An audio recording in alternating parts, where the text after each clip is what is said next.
Les sujets du jour de la revue fiduciaire.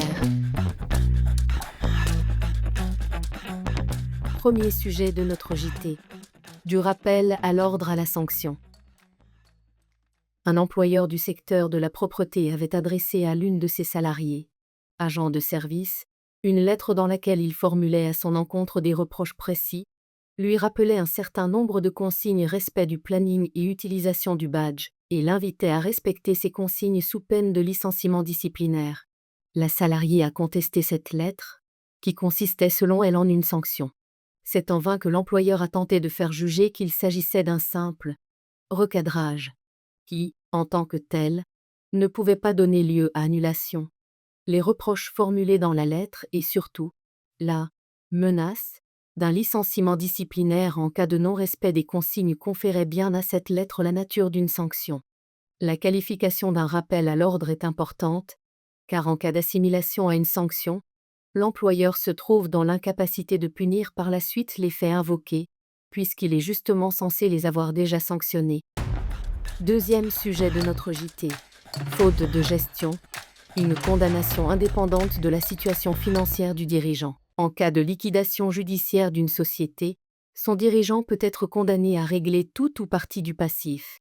Le montant à payer s'apprécie en fonction de la gravité des fautes commises et non selon le patrimoine et les revenus du débiteur. Dans cette affaire, une société est placée en liquidation judiciaire. Face à une insuffisance d'actifs, le liquidateur judiciaire demande en justice de mettre à la charge du représentant légal le passif de la société en raison des fautes commises dans sa gestion.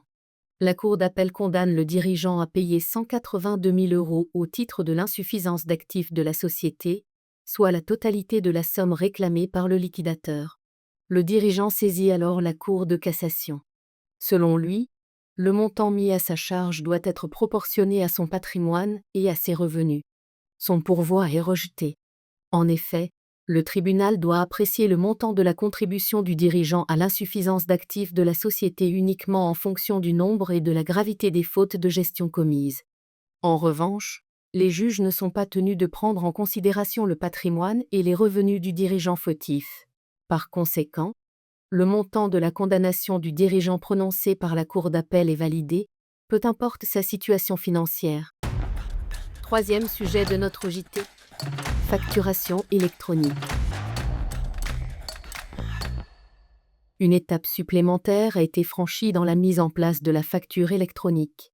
Depuis le 14 octobre, les plateformes agréées peuvent réaliser des tests d'interopérabilité avec le portail public et de facturation ou PPF, mais aussi avec d'autres plateformes.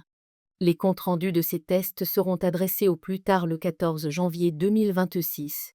Le service d'immatriculation disposera, alors, d'un délai de 2 mois pour en constater la validité et éventuellement notifier aux plateformes agréées l'expiration de la validité de leur numéro d'immatriculation.